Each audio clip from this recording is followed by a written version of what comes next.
Siamo venuti a trovare il sindaco Umberto Soccal. Siamo qui in Alpago, una terra a noi particolarmente cara. Volevamo appunto approfondire questa tematica legata a questo splendido territorio e siamo venuti a trovare il sindaco dei 3 comuni. Sindaco, vogliamo spiegare la prima domanda che le faccio, la fusione che ha realizzato recentemente durante la sua amministrazione di 3 comuni storici fusi in un'unica entità e i benefici che ha portato questa fusione con i soldi che il governo ha dato e sta dando alla sua comunità, e le volevo chiedere anche cosa ha fatto poi con questi soldi ricevuti in più. Sono in realtà il sindaco del nuovo comune Alpago, che è nato dalla fusione dei 3 vecchi comuni di Pieve, Puos e Farra. Devo dire che è stato un passaggio non semplice, piuttosto impegnativo, perché in realtà si trattava veramente in questo caso di una fusione di 3 realtà diverse che avevano bisogno di essere unificate. Verso il termine del mio mandato posso dire che non possiamo che essere soddisfatti di questa operazione.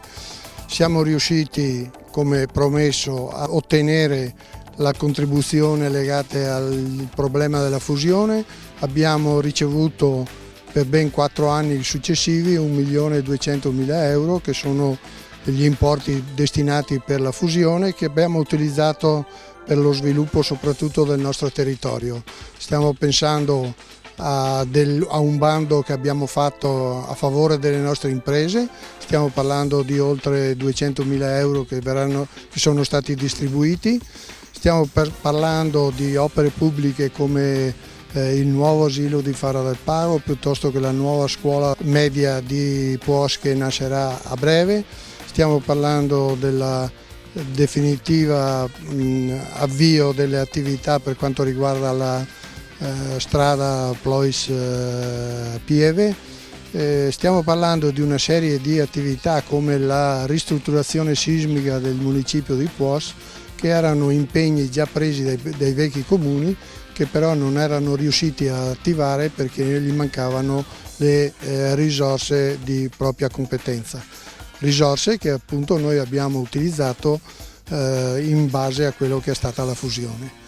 È chiaro che questo ha richiesto anche una notevole necessità riorganizzativa di tutto l'ente, tra gli uffici e quant'altro. Non tutto ancora è completo, le difficoltà sono state tante, anche perché in questo periodo abbiamo dovuto subire vaia, abbiamo dovuto subire purtroppo anche la frana e i problemi di Schiucazza, abbiamo dovuto subire la pandemia che è ancora in corso ovviamente, e recentissimamente anche un problema sull'alluvione importante che ha colpito le frazioni di Cornei, Puos e Farra, e in parte anche la nostra zona industriale, che ricordiamo che è la seconda della provincia di Belluno, e quindi un territorio importante che occupa oltre 2000 operai del nostro territorio. Parliamo della vocazione turistica del suo territorio, sindaco. Credo che sia, oltre alla zona industriale di cui abbiamo parlato prima, il secondo aspetto importante sul quale abbiamo investito parecchio in questi anni. Noi abbiamo investito molto per quanto riguarda l'area del lago che è detto il Lago del Vento, e che è molto utilizzato dagli sportivi, sia per quanto riguarda la vela, sia per quanto riguarda il surf, il kitesurf, ed è quindi molto apprezzato. Lo è stato anche nell'estate scorsa, nonostante il Covid, perché molta gente ha accolto, diciamo così, l'invito ed ha voluto essere presente sul nostro territorio. Noi lì abbiamo investito parecchio, lo faremo anche per il futuro.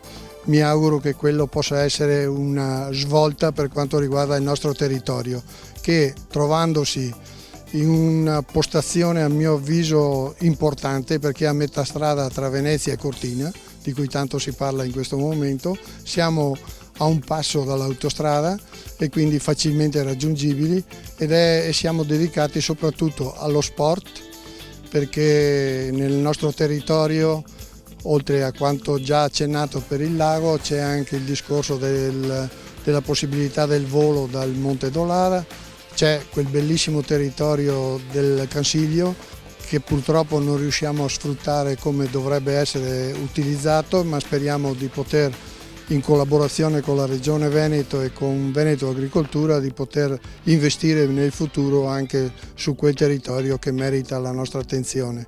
C'è poi lo sport della mountain bike nel vicino comune di Chies e come anche il sci alpinismo, che è molto frequentato il nostro territorio. Tra l'altro quest'anno, con tutta la neve che è arrivata, ne avremo sicuramente fino a Pasqua. Noi il contributo della fusione l'abbiamo utilizzato soprattutto per spese di investimento e non per spese correnti, e quindi questo dovrebbe aiutare chi eventualmente avrà poi la disponibilità del comune e la necessità di doverlo gestire, di non dover diminuire le spese correnti, ma piuttosto magari di diminuire gli investimenti. Quindi il bilancio è sano? Assolutamente sì, noi abbiamo moltissime risorse a disposizione. Finora tutto quello che è stato fatto appunto con i contributi aggiuntivi che sono arrivati. Solo per la realizzazione della scuola di POS chiederemo un contributo che però è minimo, intorno al 1 milione rispetto a quello che è la spesa totale, e avremo la capacità e la disponibilità di bilancio non per 1 milione ma per una quindicina di milioni di disponibilità. Quindi buone prospettive? Io penso proprio di sì, sono convinto che la nostra amministrazione lascerà un bilancio corretto, regolare e con la possibilità di ulteriori investimenti anche per il futuro.